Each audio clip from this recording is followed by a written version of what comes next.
Ano yan? Ano ba yan? So, ngayon ay 13.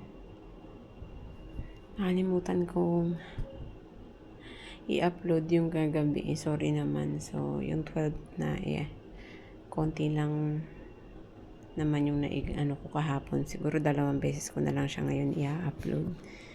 Yung ngayon, yung kahapon tsaka yung ngayon. Kasi nakalimutan ko. Hindi ko alam ba't ko nakalimutan. Tapos ngayon naman, nawawala yung pusa ko. Kanina pa ako actually gising kasi hinahanap ko yung pusa ko.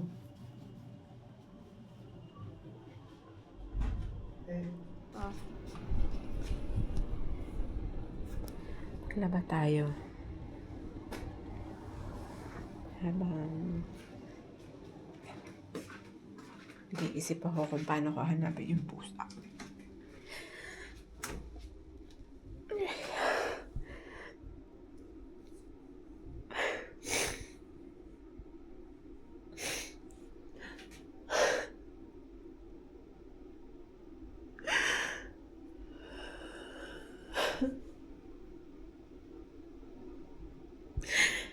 So, hindi ko kasi alam kung saan ko hanapin yung pusa ko.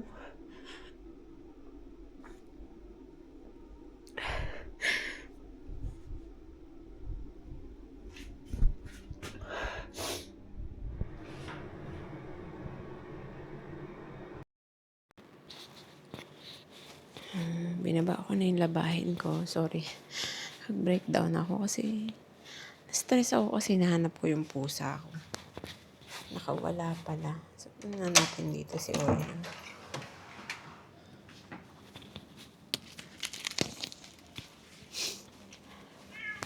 Ito, nabuksan siya. Normally nakalock kasi ito eh. Hindi ko alam, medyo nakalimutan ko.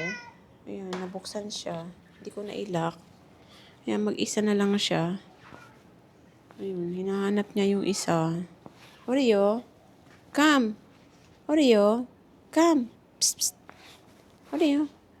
Ayun, come, come, come boy. Hinahanap niya yung isa. Panay ang ano niya.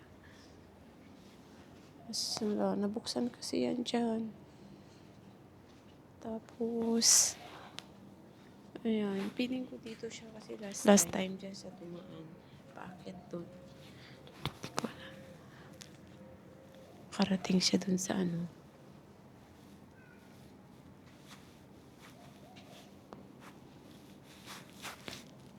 Karating siya doon sa kabila. Siguro, hindi ko alam. Hindi ko alam kung ilang oras na yun. Nakalipas. So, sobrang strange kasi yung kurtina ng kabilang pusa, nasira. Parang nilaruan nila doon sa ibang pusa ko. Tapos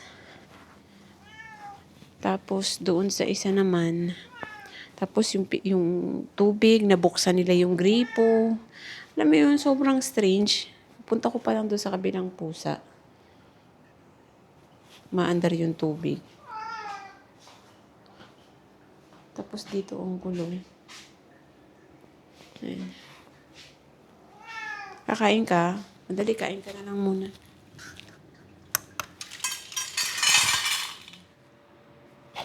Ayan, ipang-i-inner ko lang. Puti. Ayan, yung pang-cover lang yan siya na may bulsa. Ayan. Ganda lang niya. So, lalabang ko yan. Kukusutin ko lang ng kamay. Kasi baka masira sa washing. Tara.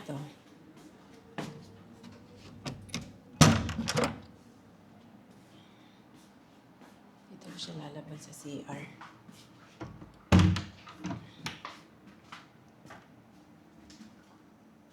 Ayan. Pwede ako ditong magbanlaw.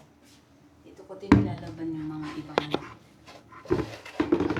iba na ba, yung mga bedsheets minsan dito ko. Kasi itong ano na to is hindi naman masyadong nagagamit.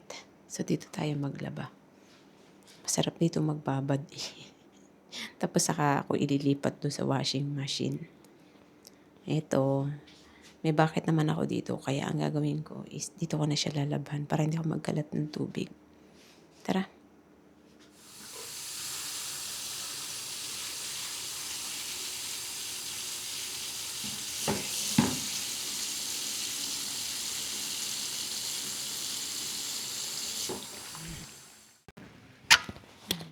Sinampay ko na lang dito.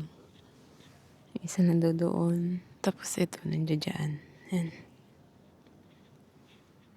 Saglit lang yan kasi sobrang init ngayon. Yan. Yan na, oh. Yan. Oh. Oh. Sa kagaling.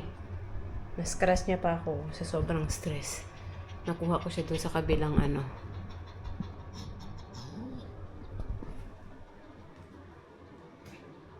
Kuha ko siya doon sa kabilang bila. Buti na lang yung gardener, alam niya. Alam niya na pusa ko yun. Yan. Ikaw, wala ka kasi.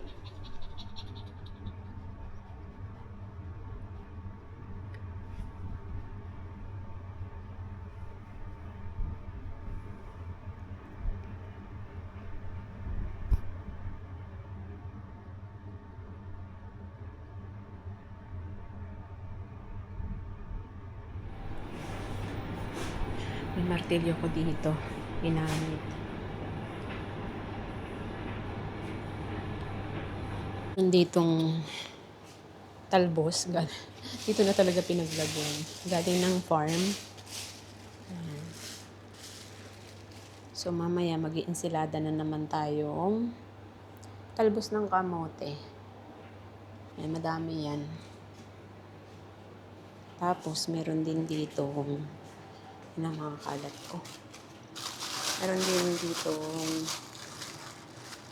dried na kambas. Mamaya nga hiwain ko na to kasi parang pahinog na siya. Yan. Pahinog na siya. Ito mabuksan. Nagputol kasi ako ng kuko ko. So ayan. Yan. Yan siya. So, ita-transfer ko yan siya sa lagayan maya-maya. Dried na kamyas.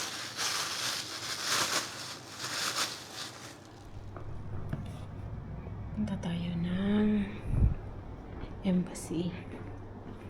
Ito yung aking outfit.